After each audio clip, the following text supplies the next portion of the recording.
पवित्र यूकरिस्तीय बलिदान क्रिस्तीय जीवन का स्रोत और लक्ष्य है।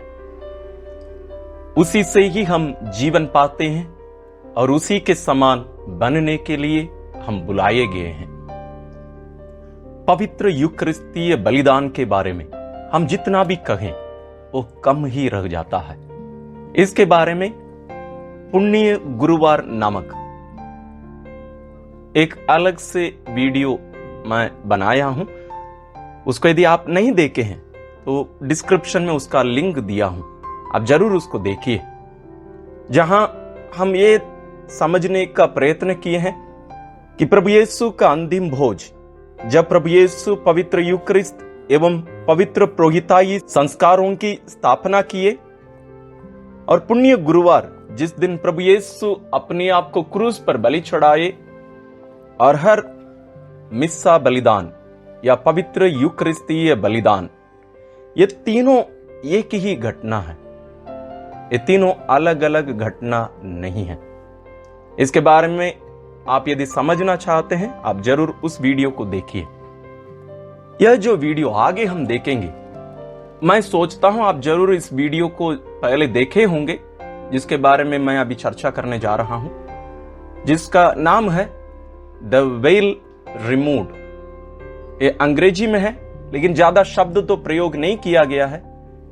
ये YouTube में दिसंबर 8, 2019 को इसको पोस्ट किया गया है और आज के डेट में इसको 16 लाख से भी अधिक लोग इसको देख चुके हैं। इसके बारे में हम थोड़ा सा चर्चा भी करेंगे और उसको हम देखेंगे भी आगे। और एक दो बातें पवित्र यूकरिस्त के बारे में।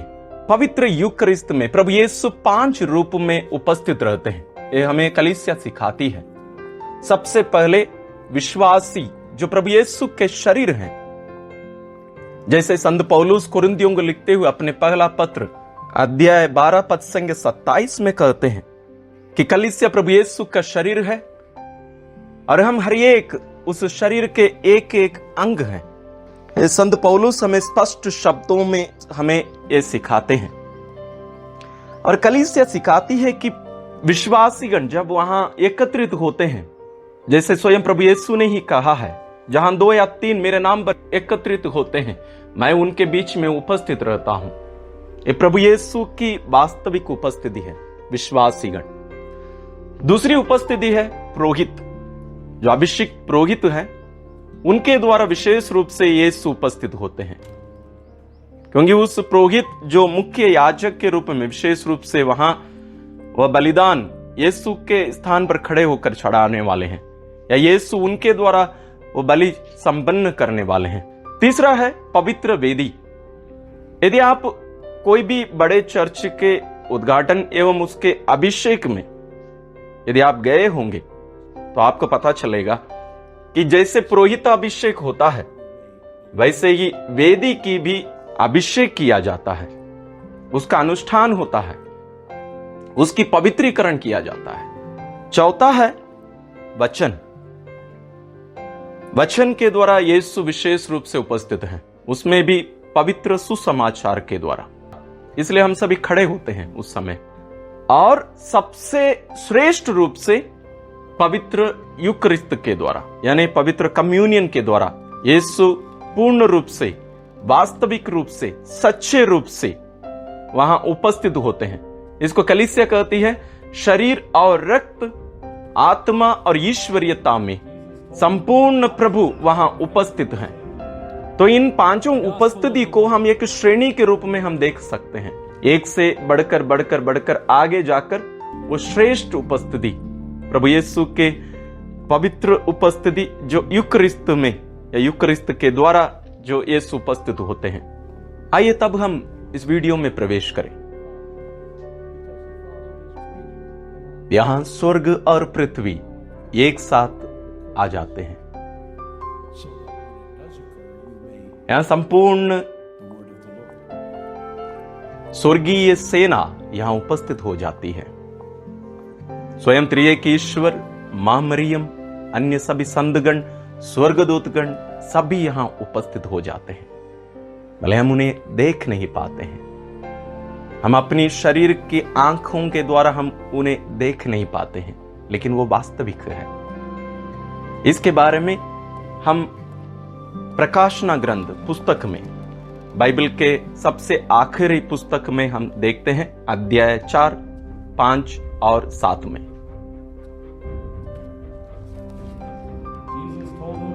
अब जब पुरोहित सुसमाचार पढ़ने के बाद या उसकी घोषणा करने के बाद वो उस पुस्तक का चुंबन करते हैं, ये प्रभु यीशु की उपस्थिति को दर्शाता है।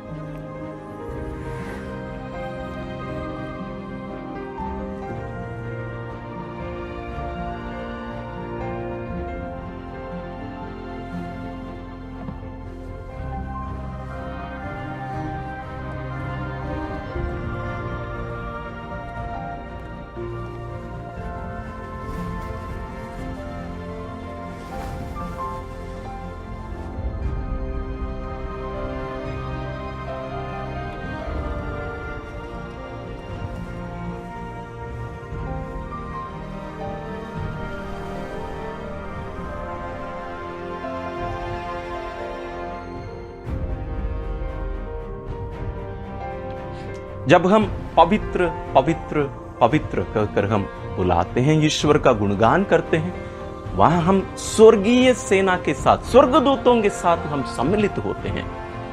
अब अगली बार जब भी पवित्र यूक्रिस्त बलिदान में भाग लेंगे, आप पुरोहित की उन बातों को ध्यान से सुनिएगा। सबसे अंत में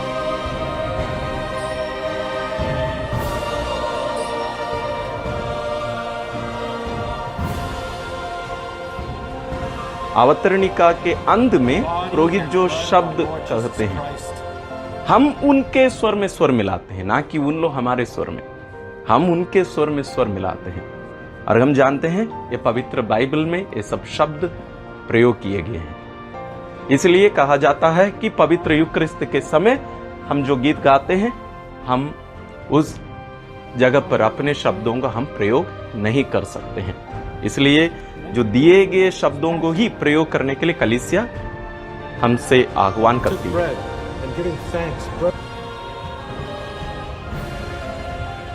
ये बलि परिवर्तन के समय विशेष रूप से वहां यीशु उपस्थित हो जाते हैं। जैसे अभी तक 4 रूप में थे, अभी वो 5वां रूप। जब हम पिता ईश्वर से आह्वान करते हैं कि वे अपना पवित्र आत्मा भेजकर इन रोटी और दाखरस को उनके पुत्र प्रभु यीशु क्रिस्त के शरीर और रक्त में बदल डालें, इसको हम कहते हैं बलि परिवर्तन, ट्रांसब्स्टैंशिएशन अंग्रेजी में।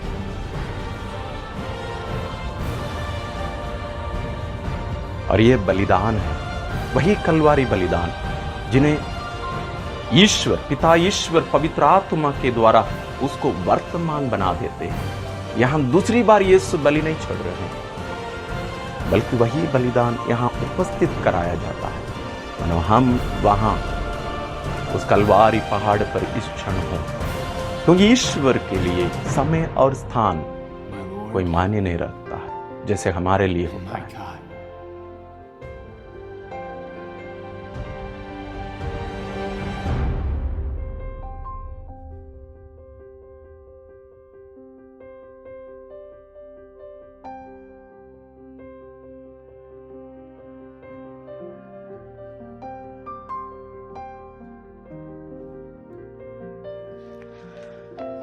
इस संदर्भ में मैं आप लोगों के सामने एक बात रखना चाहूंगा। प्रोटेस्टेंट पास्टर श्री स्कॉट हैन, जो अमेरिका के हैं, वे अपने जीवन में पहली बार जब पवित्र यूक्रिस्त बलिदान देखने गए थे, वास्तव में मैं वो जानबूझकर वो शब्द का प्रयोग कर रहा हूं, वो देखने गए थे अमेरिका में। एक दिन वे यात्रा करने के लिए एक बस स्टैंड में बैठे हुए थे, और बस स्टैंड के उस पार कैथोलिक चर्च था, और वहां उस समय मिस्सा बलिदान के लिए लोग आ रहे थे।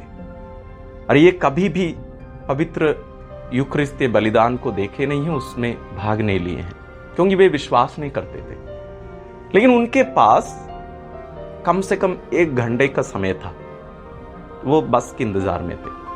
तो वे सोचे अभी यहाँ करने के लिए कुछ नहीं है, चलो चर्च में जाके बैठते हैं। तो सबसे आखिरी बेंच में वो बैठे रहते हैं, और जब लोग खड़े होते हैं कुछ भी बोलते हैं वो सब में वो भाग नहीं ले रहे थे, वो जस्ट बैठे हुए थे। लेकिन जैसे जैसे मिस्सा बलिदान आगे बढ़ता गया, वो कहते हैं कि मेरी आंखों के सामने मैंने प्रकाशना ग्रंथ पुस्तक में जो बातें कही गई थी उसको मैं यहां संपन्न होते हुए मैं देख रहा था।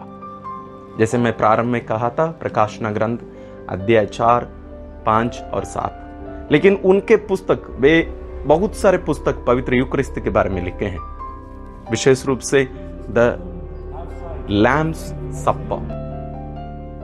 उनका भी मैं लिंक, उनका भी कुछ वीडियोस का लिंक नीचे दे रहा हूं, आप इच्छुक हैं आप देख लीजिए उसको।